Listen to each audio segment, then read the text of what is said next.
kelompok 1 ingin mempresentasikan hasil makalah kami yang berjudul Konsep Dasar Manajemen yang dibacakan yang pertama kali oleh saudara kami Wahid. Silakan. Baik, yang pertama itu adalah pengertian manajemen. Manajemen dalam arti luas juga mempunyai pengertian sebagai perencanaan, pengorganisasian, pengarahan, dan pengendalian, atau biasa disebut dengan P4.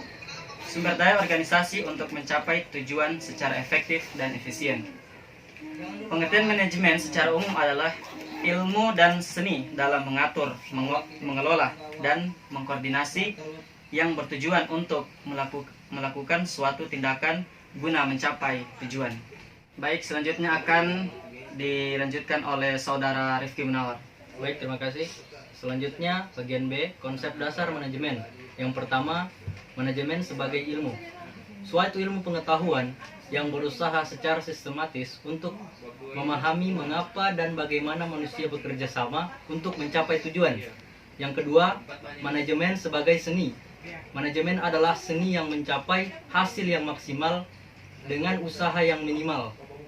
Yang ketiga, manajemen sebagai profesi.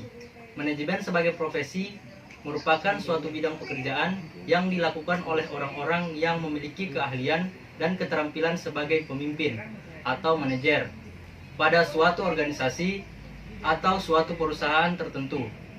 Yang terakhir atau yang keempat, sebagai manajemen sebagai proses.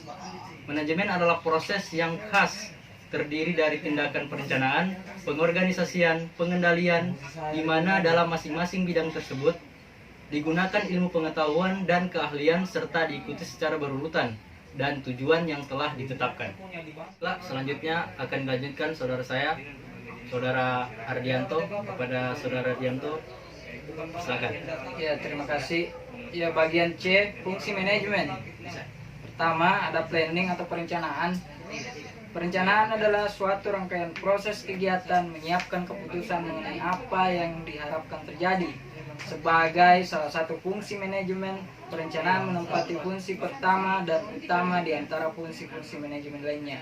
Perencanaan meliputi landasan perencanaan, perencanaan strategis, pengambilan keputusan, dan analisis kebutuhan. Kemudian bagian kedua, organizing atau pengorganisasian. Pengorganisasian adalah proses kerjasama dua orang atau lebih untuk mencapai tujuan secara efektif dan efisien. Jadi, dalam setiap organisasi terkandung 3 unsur, yaitu kerjasama, 2 orang atau lebih, dan tujuan yang hendak dicapai. Proses pengorganisasian menyangkut proses bagaimana strategi dan taktik yang telah dirumuskan dalam perencanaan didesain dalam sebuah struktur organisasi yang tepat dan tangguh, sistem dan lingkungan organisasi yang kondusif, dan dapat memastikan bahwa semua pihak dalam organisasi dapat bekerja secara efektif dan efisien guna pencapaian organisasi. Ya baik, terima kasih. Assalamualaikum warahmatullahi wabarakatuh.